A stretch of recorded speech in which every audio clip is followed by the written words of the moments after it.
nuevas evidencias científicas de la existencia de Dios parece apuntar a que la ciencia puede científicamente demostrar que Dios existe.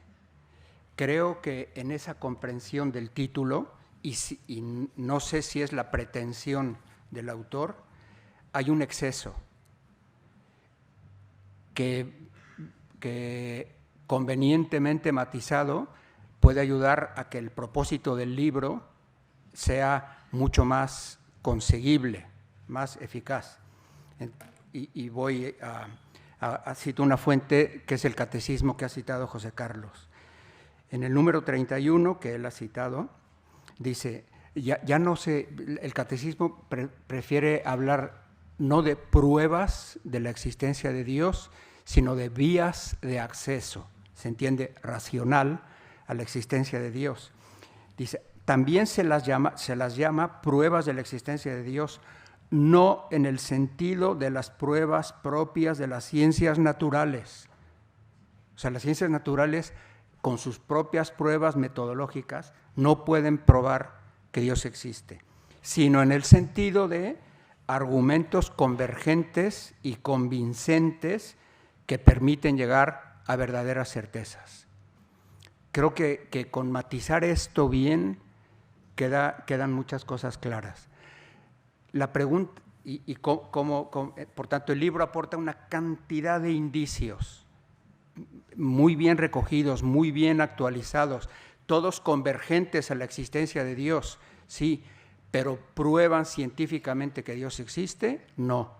Apuntan al orden en el cual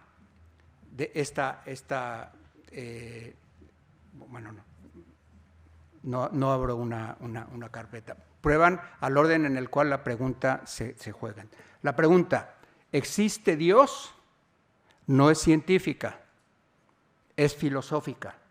¿Por qué no es científica? Porque el objeto de esa investigación no es ni observable ni demostrable matemáticamente, el lenguaje de la ciencia.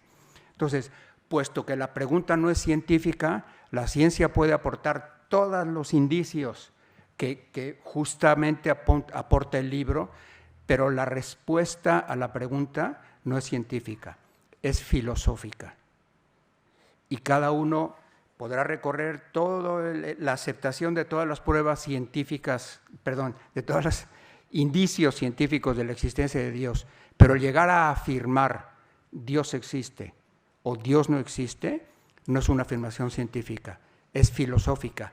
Y ya entran en juego, como comentábamos antes en el desayuno que hemos tenido, otros aspectos de la persona humana que no son meramente racionales, son existenciales, son de su cultura, son de su historia, por lo que le llevan o le impiden dar el salto a la conclusión filosófica de que Dios existe. Entonces, lo primero es, si ponemos en su justo orden los argumentos que se manejan, se puede hacer una argumentación más rigurosa y llegar a la conclusión filosófica racional, no de fe, sino racional, de que Dios existe. Uno. Pero, y aquí viene algo que va más allá del libro, y sé que el libro no lo pretende. Hace unos años estábamos en una reunión como esta, que lo llamábamos Hora Newman, sobre la existencia de Dios, y tratamos todo esto ahí. Y al final levanta la mano una niña, una chica, yo soy Pepita, de cuarto de biotecnología, y yo solo quiero decir una cosa: ¿de qué me sirve saber que Dios existe si yo no le importo? Entonces, al final, tratar incluso la pregunta sobre la existencia de Dios como una cosa meramente racional y no existencial es una manera muy incompleta y muy pobre de afrontar una cuestión tan vital y tan importante como la existencia de Dios, ¿no? Entonces, viva la razón, viva las pruebas científicas, los indicios científicos que apuntan a la existencia de Dios, viva el razonamiento que puede llevar filosófico, aunque uno no esté pensando, estoy haciendo filosofía, a la existencia de Dios, pero si no tiene que ver con mi vida ese Dios que la filosofía descubre como motor inmóvil, primer principio, causa de todas las causas, etcétera. Incompletísima y pequeñísima planteamiento, digamos, de todo esto. Y sé que el libro quería quedarse en lo filosófico, no es una crítica al libro, sino a que afrontemos esta pregunta de una manera mucho más profunda. Un ateo puede no ser un idiota. Puede tener razones existenciales que no aguantarían el cuestionamiento científico, pero puede, o no razones. Entonces, solamente quería matizar eso porque me parece que ese acercamiento, es decir, si no crees en Dios eres idiota, si no llegas a la conclusión de que Dios existe eres idiota, me parece que no ayuda en nada, más bien aleja. Ah, sí, soy un idiota, entonces voy a estudiar más para ver si Dios existe, ¿no? Ya decía Chesterton que ningún silogismo ha convertido a nadie nunca.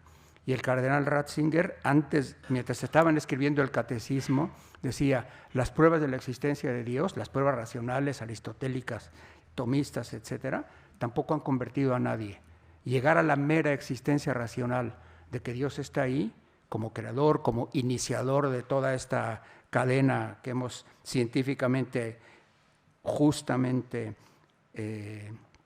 descrito, llegar a esa conclusión racional es muy, muy, muy insuficiente respecto a un asunto tan importante como la existencia de Dios, con el cual puedo tener o no una relación personal.